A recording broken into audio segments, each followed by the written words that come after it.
Hey everyone, it's getting to be October. It's getting harder and harder to come out here and polish some rocks, but gonna try a little bit more today. We'll see what we can do, see what we can make a nice cabochon out of some of the rocks we found at Lake Michigan. I'm gonna switch the camera around here in just a minute and show you that.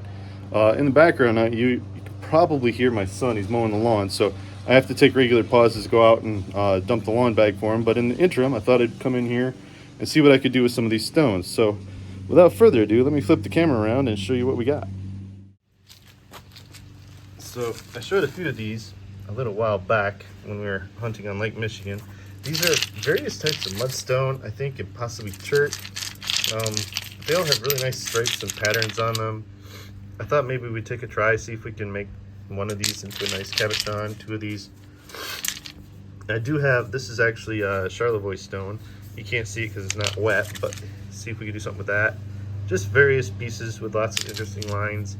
We'll see if we can make a cabochon or two today, and basically just quick fast forward to it because I don't want to set up all my cameras and all that thing and record me doing it, because that's not the interesting part. The interesting part's the before and the after. So I'm going to pick out a couple. I'll show you what they look like, and then I'll polish them up and we'll show you the results. Give me just a second. Alright, so I've picked a few. I'm not sure I'll do all of them. I probably won't because I'll run out of time. The thing is, I'm not sure what type of stones these are, if they're going to be fast to polish or slow. They just have really nice, go sneeze. Okay. They have really nice lines in them, but they're still really big, so we'll just have to kind of see what they're. I like this one because it's got the wave pattern in there.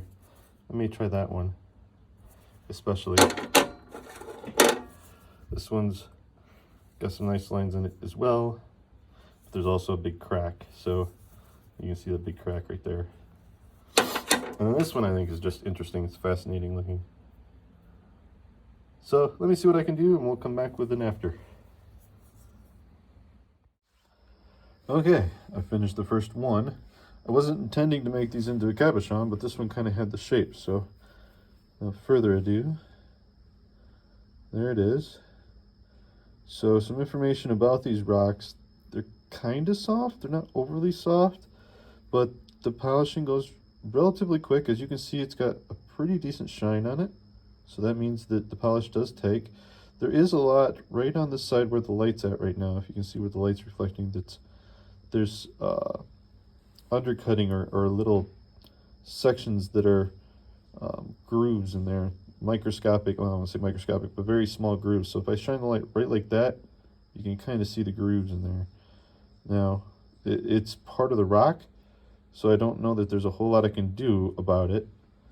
But if you're just looking at the rock straight on, you're not going to notice those.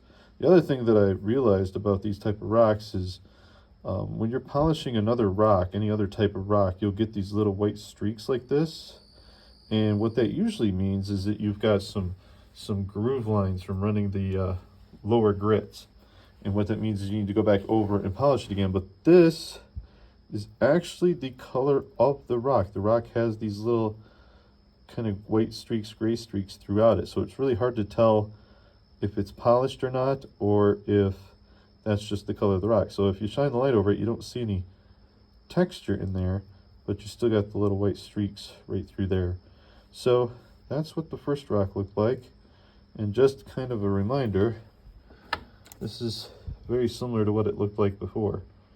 So you can see there's some undercutting even on this one, but these rocks, basically when I was finding them on the beach, they were brownish, tannish colors, and they had all sorts of swirls and colors in them, mostly stripes. But as I polish this one, you can see stripes are kind of there, but for the most part, it's just got this really lovely brown mottled pattern on it. So very cool. I think what I'll do next, with a little bit more time here, is I'm going to take this one. This one's very interesting to me. I'm not really sure what it is. I just like the way it looks. I'm going to just try to, I don't even think I'm going to try to hit it with the heavy duty grits. I may just hit it with the lighter grits and just kind of polish it up, give it a shine, and just see what it looks like. So I'm going to try that. I'll be back and show you what that looks like when I'm done. Alright, well, there it is. Again, I have no idea what it is. It is really cool looking. It's very soft. It polished really quick. I could probably polish it a little bit more, but I don't want to wear away too much of it. I started on my second to lowest grit, and it wore it away and shaped it just like it was on the first grit. So it just went down really fast down each of these, just kind of gave each side a nice polish. There's the final stone. If you have any idea what that is, I'd be very interested to hear.